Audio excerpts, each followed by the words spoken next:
Hi, it's Ashley from Sweet Dreams Bake Shop, and welcome back to my channel where I make a lot of cake and cookie decorating tutorials as well as give a lot of baking business tips. And today on day 9 of the 12 days of Christmas cookies, I'm going to be showing you some tips on how to get perfect rollout sugar cookies. Now first, let's start off by making the dough, because if you don't have a really great sugar cookie recipe in the first place, you're not going to get those nice smooth cutouts that you're looking for. Now this is the same sugar cookie recipe that I shared earlier in the 12 days of Christmas cookies. However, I'm adding a few different spices to this one, so it's more of a gingerbread flavor. Now, I'm not too picky when it comes to putting things together. However, you do need to make sure that you cream your butter and sugar together as well as adding your eggs. And then after that, you're pretty much just adding the dry ingredients in.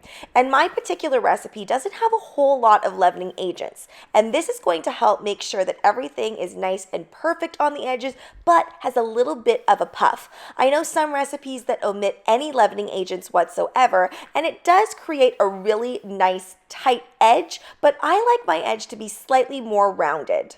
Now I chose to add in all of my spices during the dry ingredient phase. Honestly, I don't think it matters too much in this particular recipe, but what I did was I added about a tablespoon of cinnamon and a tablespoon of ground ginger and about a half teaspoon of nutmeg. Now, of course, this won't taste like a traditional gingerbread recipe because there's no molasses in it. It really is just a sugar cookie with a light crumb to it, a gentle crunch, I would say. I would hardly even call it a crunch, but it's not quite a soft cookie either. And then it has all of those gingerbread spices in there. You could also use fresh grated ginger in here instead, and maybe add a little bit of orange zest too, just to really give it that gingerbread flavor.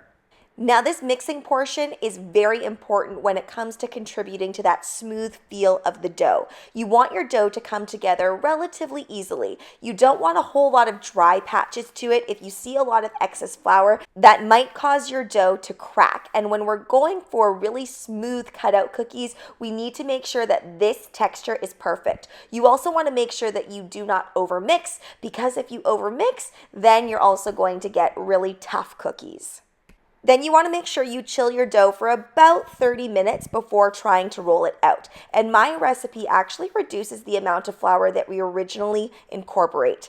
And then that way I can flour my surface very generously and then roll out my dough. I find that this makes sure that the dough has a really good texture to it and it doesn't stick. You'll also notice that I'm picking up the dough and I'm shifting it. This is to prevent any sticking, and it's also to help me roll this out very evenly. You want to make sure that you roll out the center because sometimes it can get very, very thin on the sides. At this point, my dough is still quite cold. Sometimes I wear gloves for this portion, not only just because I don't like to get my hands all floury, but it also helps if your hands are naturally warm, then it doesn't continually heat up the dough as quickly. Now I know a lot of people generally take the cookie cutters and they cut out all of their cookies and then they lift them. I like to lift them one by one because we're moving quickly. We don't want this to heat up. I just find this is the best way and it helps prevent sticking. But you can do it any way that works for you. Now, if your dough feels sticky at any point, even after you've added kind of a lot of flour to it and it just feels really warm, I would pop it back into the fridge because it's going to be impossible to get these nice clean cuts. You also want to make sure that when you're reincorporating the dough back together and you're putting those scraps back together, that you try not to knead it at all. I kind of reincorporate it back together until it's just formed a ball and there's still a bunch of lines in it, and then I go ahead and roll it out in that state. That way I avoid over incorporating too much flour, because if you do that, that's when you end up with cracks in your cookies. I make sure to use these non-stick mats. They're going to make sure that your cookies bake super evenly. And then I bake at 350 degrees Fahrenheit for approximately 13 minutes.